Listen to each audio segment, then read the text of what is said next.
I'm going to show you how easy it is to make a Magic Windows Slido card. Here I have some artwork that I've printed directly from the Beautiful Moments Cold Days from Hearts CD-ROM.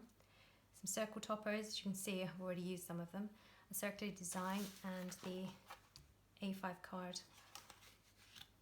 Here we have the Magic Windows Slider and Fill die set. This is the circle set.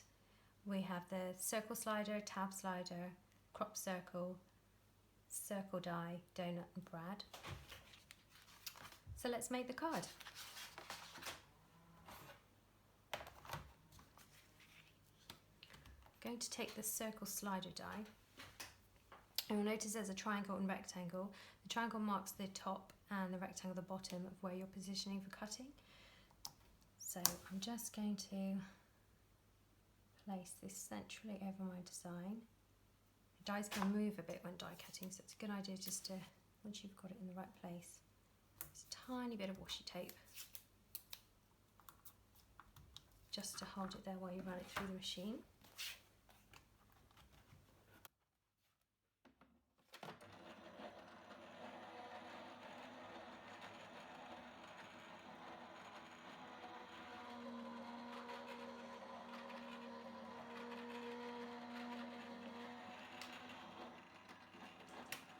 There are 8 different scenes on the CD-ROM, so you can mix and match the scenes you want.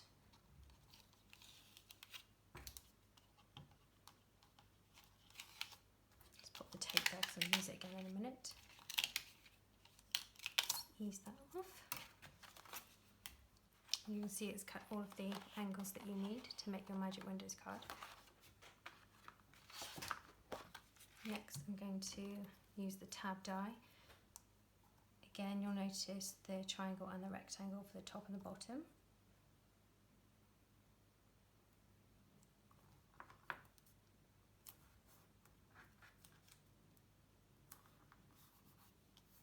Now, to make the most of the waist area of this card, I'm going to cut the donut and the brad at the same time. It's best to avoid using glue when you're attaching the donut and the brad to your card, just because if any spills over the edge, it might stop the mechanism from working. So I found the easiest way is to make the donut self-adhesive. So if you apply 2 strips of double-sided tape before die cutting, it's a quick and easy way to attach the donut once it's cut. Ooh, I'll just straighten that out.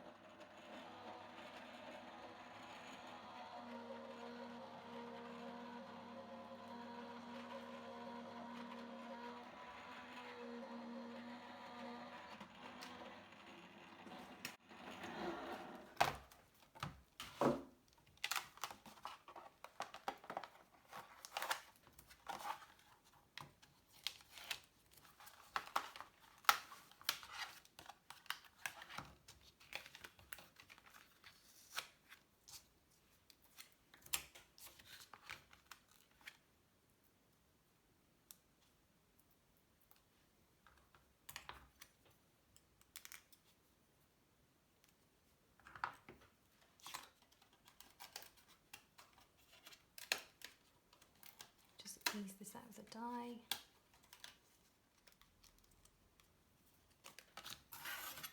And the last thing to cut is the circle topper. We'll go with Winter Wishes.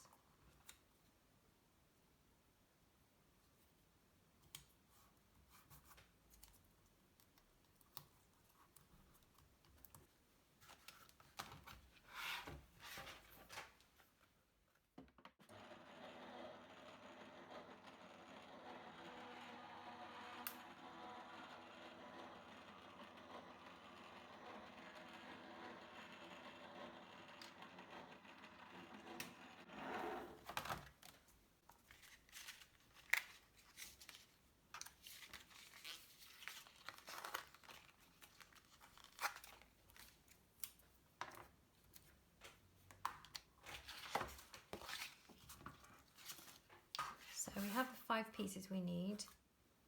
Punch a hole in the tab die and you'll see why I've done that in a minute.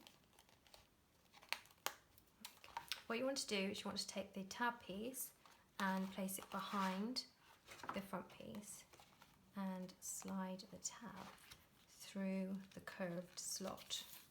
So you want to slide it through there so that it's poking out, and then move it over to the right hand side. Once it's in that position, you want to lift it slightly, and you're going to lift the first section and poke it into the corresponding slot.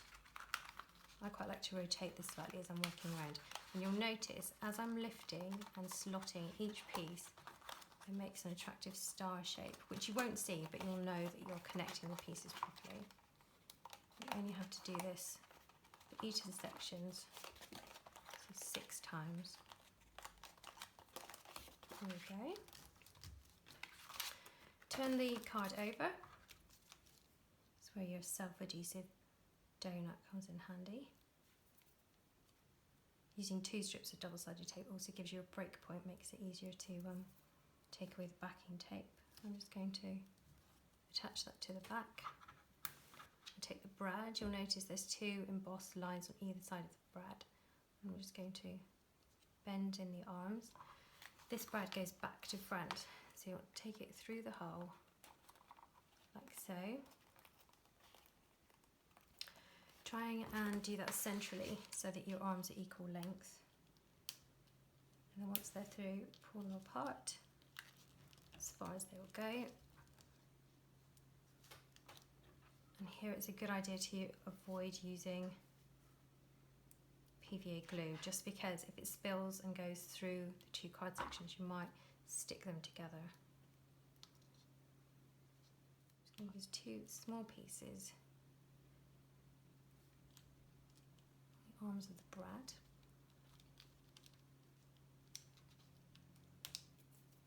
Peel away the backing tape. The circle topper is designed to fit perfectly over that star, so you'll know it's central when you can't see any of the points of the star. And that will hold the mechanism in place. I'm just going to take a length of ribbon. You don't have to punch the hole in the tab, and you don't have to tie ribbon, but it looks quite pretty, so I'm going to do it for this card.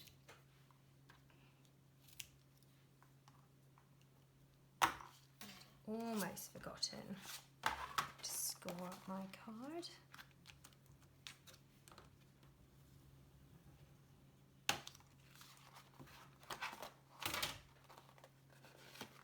And there you have a finished Magic Windows card with a hidden seam that magically dissolves one into the other. Made in just a few minutes.